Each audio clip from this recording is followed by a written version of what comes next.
Hello everyone, and welcome to the Elm Park Journey. My name is Diana Howe, and I am the lay leader here at Elm Park United Methodist Church. This is a frequent web series, and in each episode we have a special guest that talks to us about upcoming events, programs, and announcements. My guest today is our senior pastor, Reverend Mike Biala. So how are you doing? Doing fine, as best we can, given all the circumstances. Yes, it feels funny for me to be back here in the church again. Very nice, but it feels funny as well. So, Reverend Mike, I'd like to publicly thank you and all those who have provided the weekly streaming of our worship services. Even though we haven't been there in the sanctuary, seeing it and watching it online has been the next best thing. How's that experience been for you? Well, it's been odd, obviously. You look out and you see all of the empty pews and you think, well, I know who sits there. I wonder where they are today. And then you realize nobody's here today. But we've tried to keep a sense of normalcy and normalcy in what we're doing. And I'm sad to say it's getting easier each week to not have a congregation. So I'm looking forward to going the other way as soon as possible. Well, I know from sitting on the other side of it, I deeply appreciate the fact that you are trying to keep things as normal as possible. And it's wonderful, all of the people who are still able to be involved with that. So with that in mind, there's been a lot of speculation about and even some confusion about the ability of the churches to open their sanctuaries to worship again. Where are we in the process, and what can we expect in order to gather again? Well, again, a lot of it has to do with what county you're in, as you know. We are listening to our bishop in terms of his leadership and encouraging us to hang in there and be a bit patient until we get to at least the yellow phase. Our problem with the yellow phase is that limits those who can come to 25 people. And since we average in our services somewhere near 200 people, if you divide that out, it means that we'd have to do about 10 services and make reservations, and it would just be so hard to do that. And the great fear is if we were to open under the yellow, we might have to turn people away when they came, and nobody wants to be turned away. Nobody would want to turn anybody away, and it just would cause a lot of hard feelings. But more importantly for us, we want everybody to remain safe. And so our best thing to do is wait, I think, until we go to the green. When we go green, there'll still be some restrictions. We'll still probably need to wear masks and practice some social distancing. Luckily, in our sanctuary, we can do that pretty easily. But most of my colleagues as well have decided that we're just going to wait until green and not cause all kind of confusion and hard feelings. So it might take us a little bit longer to get there, but we're hoping everybody can remain patient until we do. Okay. Have you thought of any other precautions that we might need to exercise as we think about reopening? Or what can we expect that might be a little bit different? Right. Well, obviously, as I said, we'll still practice some social distancing. So when you walk into the building, there may not be lots of people there to greet you. We'll probably ask one person to pass out bulletins, if we even need bulletins. We're thinking about just using the screens in worship for a while. We're hoping to have some folks make some masks for us, so that if somebody shows up and doesn't have a mask, we'll have some, and we can be hospitable in that and pass them out. Of course, hand sanitizer will be available and has been before for quite a while.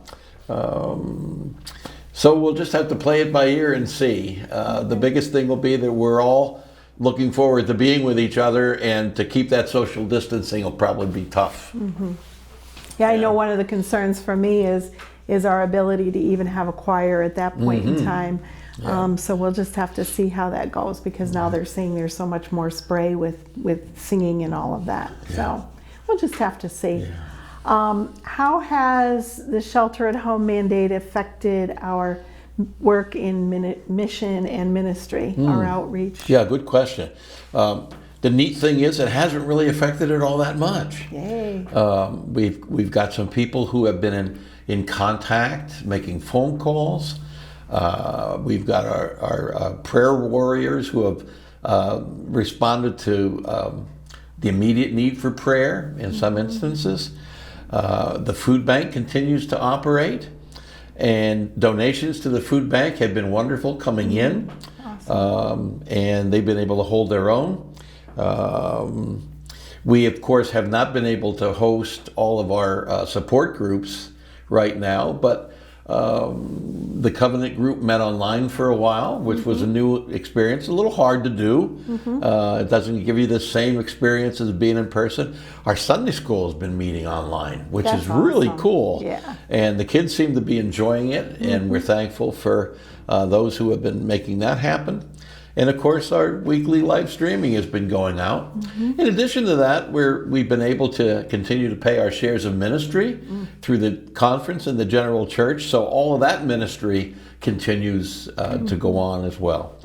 So we're very, very fortunate at this point that we haven't had to curtail the vital parts of our ministry. Yeah, we've been able to continue our Bible study online as well. Yes. So that's been a really nice experience. Kind of fun to see people's faces pop up on the Zoom pictures.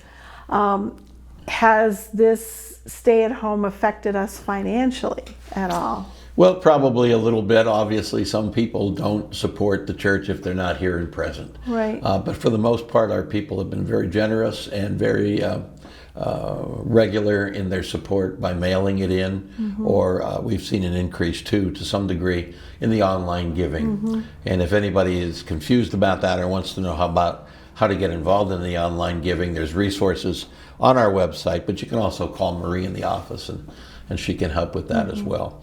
We are back to almost full staffing. Marie is now back to her regular hours in the office from 9 to 5.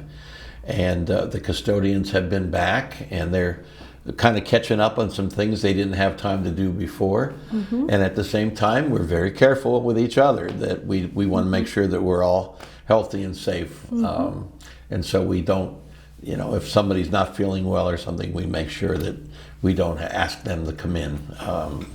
And so far, thank God, we've been fine. Well, that's good. And it is nice to be able to see a friendly face if we are able to come to the church. Right. Albeit with masks, but that's okay. It's still nice to have that contact. In the meantime, what can we all do to help our church family? Well, there's lots of things we can do. I think it would be neat to be able to sit down and write a note to somebody and drop them a line. We do so much online anymore, and we're so used to email and Facebook and all, that to actually have a piece of paper on there that says, I'm thinking of you. Right. It's such a great thing. Right. There's also been in my daily emails, which are a little less than daily right now, and probably will consider to be a little less than daily as we move forward. But there's been some ideas in there about what we can do. Chuck Knows Church has been sharing things we can do. And that's a lot of fun, too, to think about. So just basically keeping people in your prayers, making a phone call or two, whatever way we can do to stay connected would be very helpful. Sure, and I think we talked before a little bit about if we have any seniors in our church family, seniors meaning senior in high school or college. We have a lot of the other kind of seniors for sure. But maybe letting us know if you have any graduates in your family so that we can recognize them in some way going forward. I mean, they're missing a lot this year because of that. Yes. So it would be really wonderful if we as a church family can recognize them as well. And that's as simple as if you would send us a picture, a graduation picture, or simply shoot us an email and let us know who they are. We can find a way to recognize those young people and maybe not so young people who have graduated and bring them before the body. That would be great. Yeah. Yeah, so there's so many things for us going forward that we can do, and this has been a perfect demonstration of the fact that the church is not closed. You know, we're just Absolutely. operating in a different way, and that some of those things may actually continue as we're going forward because Absolutely. we found that they have worked so well. Sure. So thank you for being with me today and having this great conversation. Thank you for being willing to come out. Oh yeah, not a problem. It was wonderful to be back in the building once again. But in any case, if you have any questions for us about when and how we are going to reopen, please feel free to contact Reverend Mike or the church office. I would like to thank everyone for watching this episode of the Elm Park Journey, and would like to thank Reverend Mike for keeping us up to date and for being my guest today. If you haven't already, please click the subscribe button down below. If you have any ideas of topics we can discuss, please feel free to talk to or email Wes Biala, Reverend Mike Biala, or myself. Have a blessed week and stay in prayer. As we share our blessings and our struggles, we can support each other as we explore God's call for each of us in these crazy times. Let us help each other find ways of making disciples for the transformation of the world. Grace and peace for the journey. At Elm Park United Methodist Church, all are welcome because we are better together.